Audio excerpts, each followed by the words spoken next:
Thoothukudi Sathankulam custody കൊലയിൽ 9 പോലീസുകാർക്കും വധശിക്ഷ.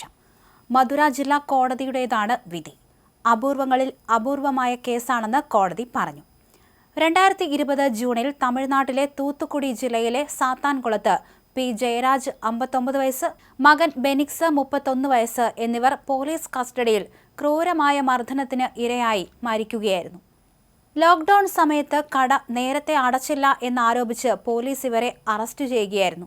Sathankulam police സ്റ്റേഷനിൽ വെച്ച് മണിക്കൂറുകളോളം ഇരുവരും ക്രൂരമായ പോലീസ് മർദ്ദനത്തിന് ഇരയായി. ഗുരുതരമായി പരിക്കേറ്റ ഇരുവരും കോവിൽപ്പട്ടി സബ് ജയിലിൽ വെച്ച് തന്നെ മരിച്ചു. സംഭവം വലിയ ജനരോക്ഷത്തിന് കാരണമായി. പിന്നീട് മദ്രാസ് ഹൈക്കോടതി സ്വമേധയാ കേസെടുത്തു. CBI അന്വേഷണം ഏറ്റെടുത്തു. 2023 കേസിലെ പ്രധാന പ്രതികളായ പോലീസ് ഉദ്യോഗസ്ഥർക്ക് മധുരയിലെ പ്രത്യേക CBI കോടതി ജീവപര്യന്തം ശിക്ഷ വിധിച്ചു.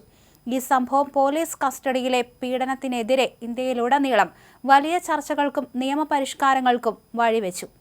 തൂത്തുക്കുടി സാത്താൻകുളത്ത് വ്യാപാരിയായ ജയരാജും മകൻ ബെനിക്സും പോലീസ് കസ്റ്റഡിയിൽ കൊല്ലപ്പെട്ട കേസിൽ പ്രതികളായ എല്ലാ പോലീസ് ഉദ്യോഗസ്ഥരും കുറ്റക്കാരാണെന്ന് മധുര ജില്ലാ കോടതി കണ്ടെത്തുകയായിരുന്നു.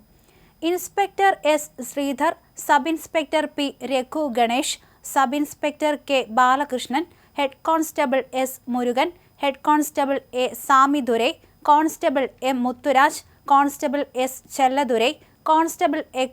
Thomas Francis, constable S. Velumuthu എന്നിവരാണ് പ്രതിപട്ടികയിലെ ഉദ്യോഗസ്ഥർ. മറ്റൊരു പ്രതിയായ കോൺസ്റ്റബിൾ പാൽദുരൈ വിചാരണയ്ക്കിടെ മരിച്ചിരുന്നു. കോടതി വിധിയിൽ ആശ്വാസമുണ്ടെന്ന് ജയരാജിന്റെ മകൾ പേഴ്സി പ്രതികരിച്ചിരുന്നു. ഈ വിധി കസ്റ്റഡി കൊലപാതകങ്ങൾ നടത്തുന്നവർക്കുള്ള ശക്തമായ മുന്നറിയിപ്പാകണം.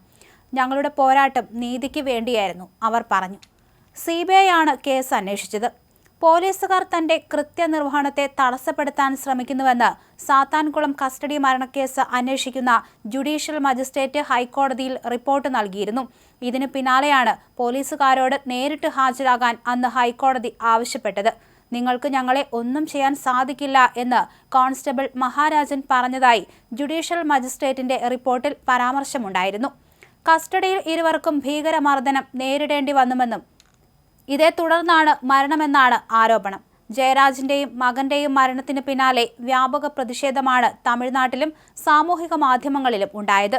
ജുഡീഷ്യൽ മജിസ്ട്രേറ്റ് അന്വേഷണവുമായി മുന്നോട്ടു പോകുന്നത് തടയാൻ ജില്ലാ പോലീസ് ഭരണകൂടം എല്ലാവിധത്തിലും ശ്രമിക്കുന്നു എന്നതിന്റെ തെളിവായിരുന്നു മജിസ്ട്രേറ്റിന്റെ റിപ്പോർട്ടെന്ന് ഹൈക്കോടതി ചൂണ്ടിക്കാണിച്ചിരുന്നു. പോലീസുകാരെ സ്ഥലം മാറ്റണമെന്നും അല്ലാത്തപക്ഷം സത്യസന്ധവും സുതാര്യവുമായ അന്വേഷണം നടത്തുക ബുദ്ധിമുട്ടാണെന്നും ഹൈക്കോടതി സംസ്ഥാന സർക്കാരിനെ അന്ന് അറിയിക്കുകയുണ്ടായി. എന്തായാലും പോലീസുകാർക്ക് തിരിച്ചടിയായിരിക്കുകയാണ്. ഈ 9 പോലീസുകാർക്കും ഇപ്പോൾ വധശിക്ഷയാണ് നൽകിയിരിക്കുന്നത്.